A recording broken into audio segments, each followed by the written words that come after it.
On the last video, which had this same title slide, I had some echoes about entrepreneurship. I don't want to leave it as I did because I could come off too overly, I guess, too heavy-handed about entrepreneurship. And I just want to give you a crash course on this. With entrepreneurship, what you're seeking for is you're seeking to offer a product or a service that is worth more to other people than it is to you. And you might be you, or it might be you and your team. So you can produce things, whether it be a product or service, for quote-unquote less than other people are willing to pay for it. Now, that sounds great. It's a win-win. The problem lies in the problem. What problem are you solving? What need are you fulfilling? Because you have to find one, and then you have to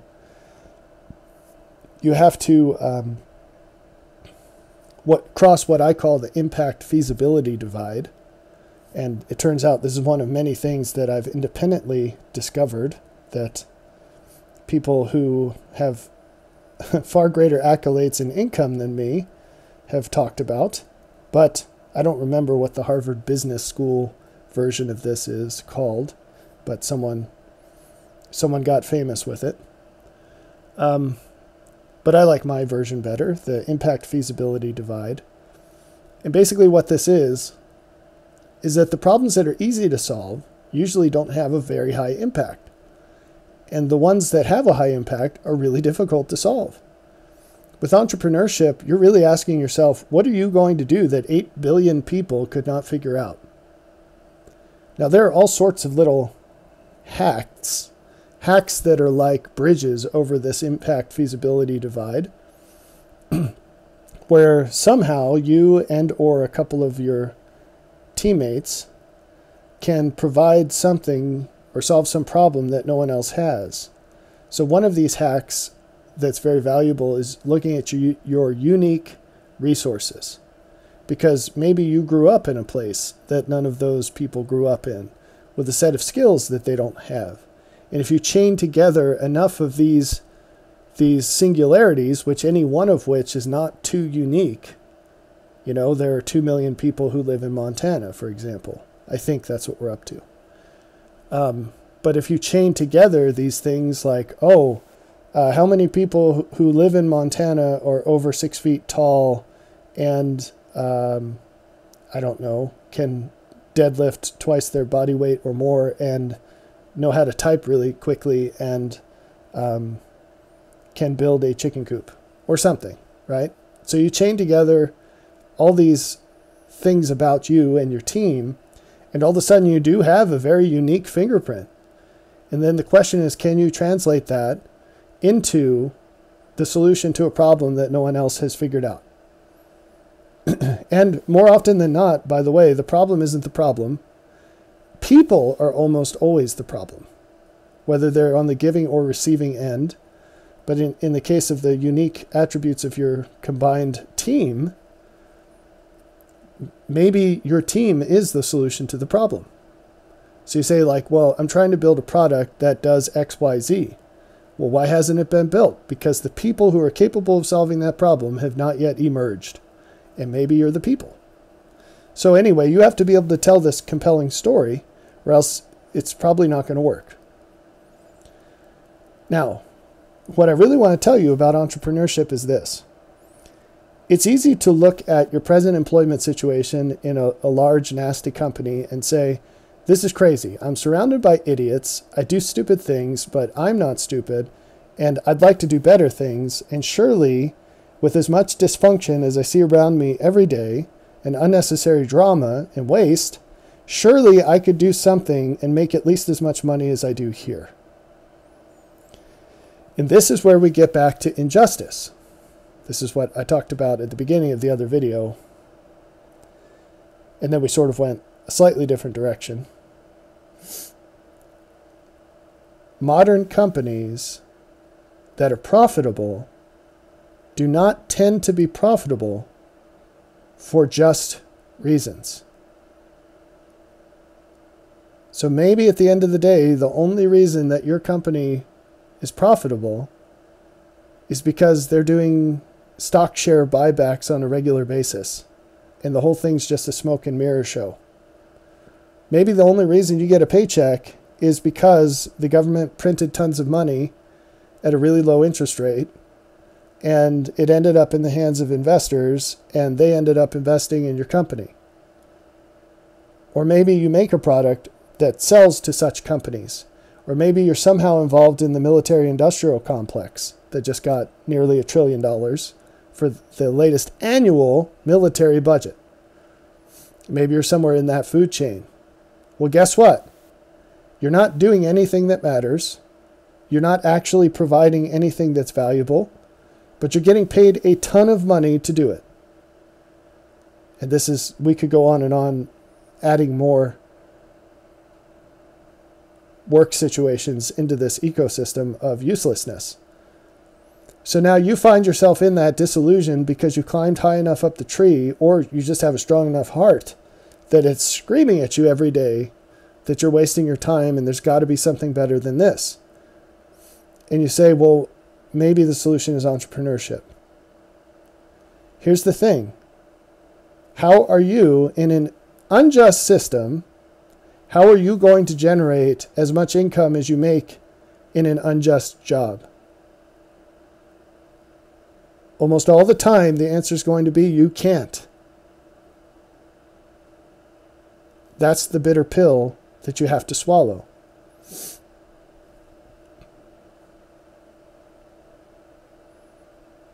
That's the bitter pill that you have to swallow. So the second you get down to things that people actually need, that they could actually use, that will actually make their lives better, you start looking at jobs that don't really exist anymore. Like maybe you're going to manufacture something, like some tool that makes it, some labor-saving tool for homesteaders to thresh grain. Well, that is actually an incredibly valuable thing. Take it from someone who would love to have such a thing. Right now, there are many places in the world where you can get such small-scale farming equipment, but not in the United States.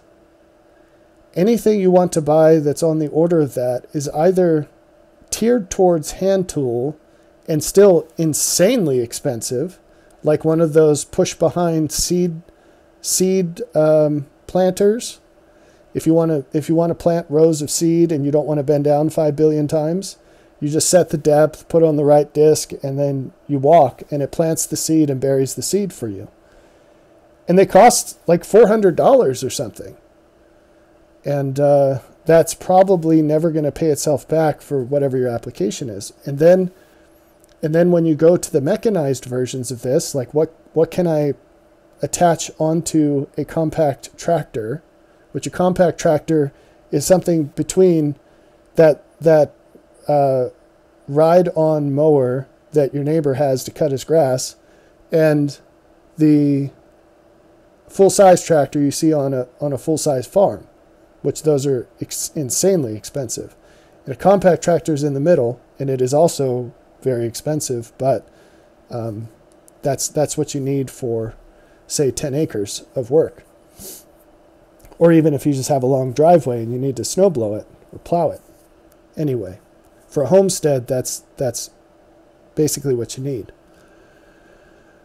So in India and China, they have machines that are built for this size of a tractor because they have farms that are about 10 acres or 5 acres or 20 acres. Or maybe you hire your neighbor who has one of these to come plow your land or whatever. But in the United States, I looked it up a couple of months ago what the average farm size is. But these commercial farms are like 4,000 acres, 7,000 acres. And so they have economies of scale where they build, or buy rather, huge tractors and huge tractor implements, and they have giant grain combines and everything else. So there is no market for the medium-sized labor-saving machines. And the only ones you can buy are imported from India or China, and they're exorbitantly expensive if you can source them at all without getting scammed. And then if they break, then God help you, right? Because how are you going to replace a part on that? So manufacturing used to be this decent, honorable job that you could go do as a normal person and make decent money. And all of those jobs are gone. Some people will tell you they got shipped out to China. China does manufacture an awful lot, but in addition to those jobs appearing in China, they went away, not to get too complicated in economic terms, but they just stopped being profitable for the standard of living that was increasingly enjoyed in the United States, because there's overhead. It's a complexity issue. It's like a space race.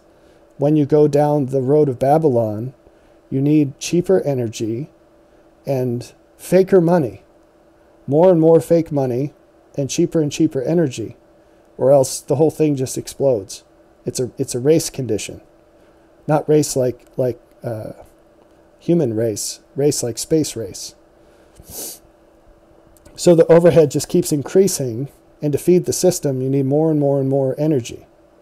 And eventually the cheap energy runs out, and eventually the heroin dose of fake money printing, you can't print it fast enough, and it becomes terminal. And that's where we are as a society. That's what's happening right now in real time. That's the real cause of inflation, and it's not going to go away. It's going to get worse and worse and worse, until all of a sudden it seems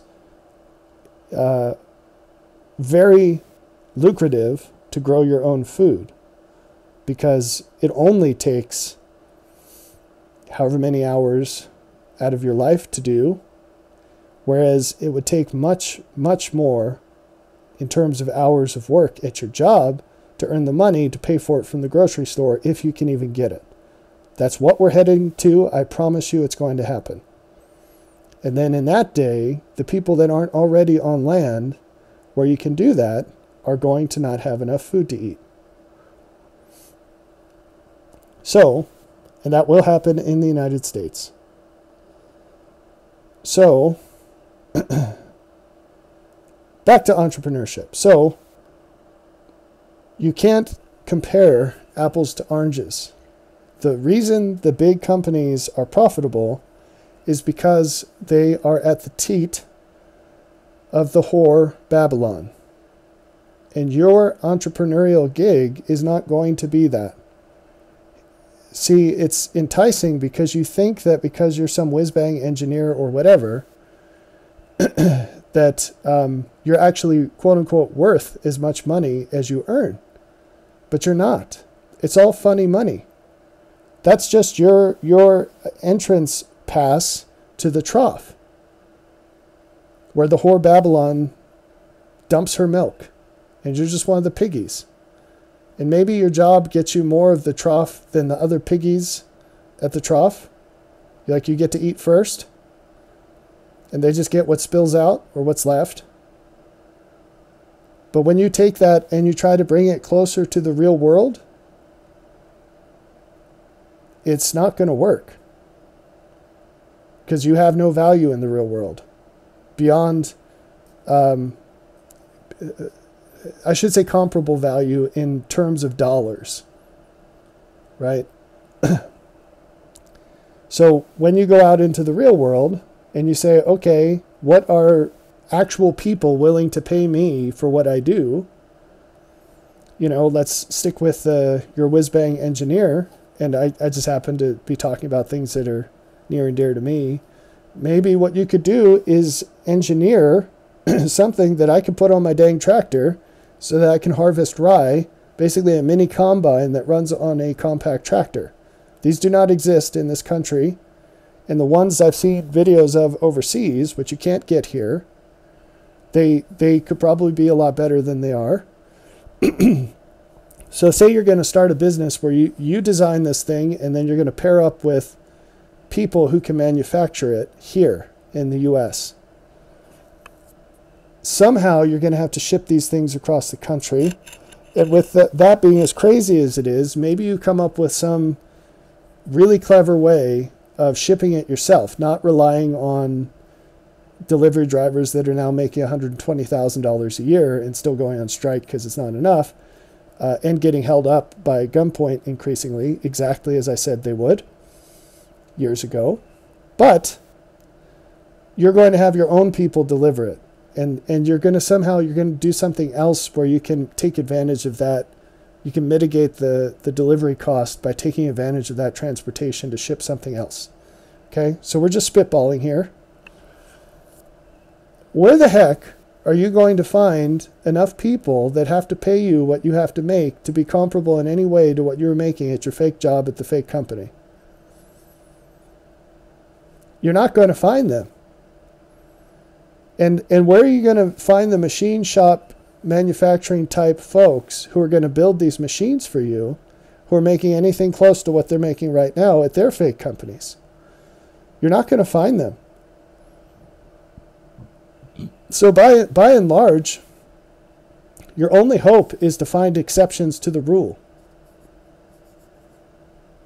And that can be done, but not in a general way, and not by people who aren't really clever. Who aren't really clever and really good at managing risk, and who have exceptional resources, not just money, but they're connected or somehow have lots of resources, who also happen to be charismatic enough to rope in some manufacturing folks who happen to know them as well, and on and on and on and on and on. And who also can do sales, because you're not going to be able to hire a salesperson. They're too expensive, because you're competing with fake companies where they have a fake job, where they sell something to folks who are probably spending other people's money. You see how this works? So one other pathway that might work with entrepreneurship, and I should have led with this because I think this is the most likely bet. I've seen this a lot. As companies continue to embrace self-destructive policies and culture and are eaten alive by the complete deficit of quality in young people who are coming along replacing older people who are aging out, there's tremendous opportunity for enterprising, intelligent people with skilled jobs to turn into an independent contractor and then sell back basically the same things they were doing before for more money and greater freedom. And that is a viable path for a lot of people. And it's a great idea. So there are stacks of benefits to going the independent contractor route that include tax benefits and increases in wages and increases in schedule freedom, we'll say, and usually large increases in productivity. Not to mention things like you probably wouldn't have to commute or, things of that nature. And then the drawback of that sort of thing is you're still not really getting any more meaning out of your work, but the benefits are you probably have more time, more money, and less nonsense because you're steps closer to pure self-employment. So you're still technically working for people because you have clients, and those clients may well be your old boss. Now, I think that there's never been a better time for this sort of thing, but there is still definitely a general aversion to it in terms of companies being willing to do this and hire people that used to be their employees or people like their employees. But it's a huge push at several industries with which I'm familiar. And so maybe there's an avenue there for you. So I just wanted to give that addendum on entrepreneurship because it's not all bad, but you just have to see it for what it is. I think I'll always remember a quote I read from there's a book about Spencer W. Kimball, who was one of the presidents of the LDS Church back in the day. He was really a dynamic individual, but he went self-employed relatively young in life. And he said something like, I'd rather sell peanuts on the corner and work for myself than ever work for anyone else again. And I really understand that sentiment. I do. But you got to understand, you got to have eyes wide open about the actual costs and the actual benefits. And odds are you're much more likely route of success in this is going to be doing something where you're an independent contractor rather than actually starting your own company per se. So you can think about that. And one thing I didn't mention, which I should just for due diligence, not that you're getting the whole story here, but just to try to highlight what I think are the biggest bits of this. There's 2 points more to mention, which is one, I guess 3 more. One, when you start your own business, and an independent contractor is way easier than this, but if you start a full-fledged company with employees, you're going to find tons and tons and tons and tons of regulations that all make your life a huge hassle and cost lots of money. It's ridiculous. And you're hidden from all of that while you're working for another company. The other thing is your reliance on people. We all have a tendency to project onto others our own motives and personality traits. So when there's something we don't know about somebody, we'll just assume, we'll fill in the blank from ourselves. We all do this, it's a human tendency. So if you're a crummy person, you will assume that everyone's out to get you and that no one would ever do anything good unless they got something out of it, and that anytime someone's being nice, it's just to get something from them, etc. If you're a good person, which I don't believe I don't like characterizing people as good and evil, but I'm just broad brushing here. If you're good, at least in some ways, you're going to project those good qualities or traits onto people. I was combining those words and saying quates. Qualities and traits. And that both of these things will get you into trouble. One probably more than the other. But when you hire people, if you're going out on your own to start a business, you're probably a decent person. That's not a hard and fast rule, obviously. But you're going to find that people do not share your traits. And it's actually really hard to find decent people to hire.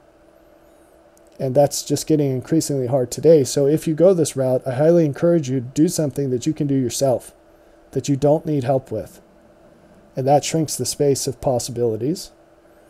But you'll be far happier if you do it that way in general. And then the third thing, what was the third thing?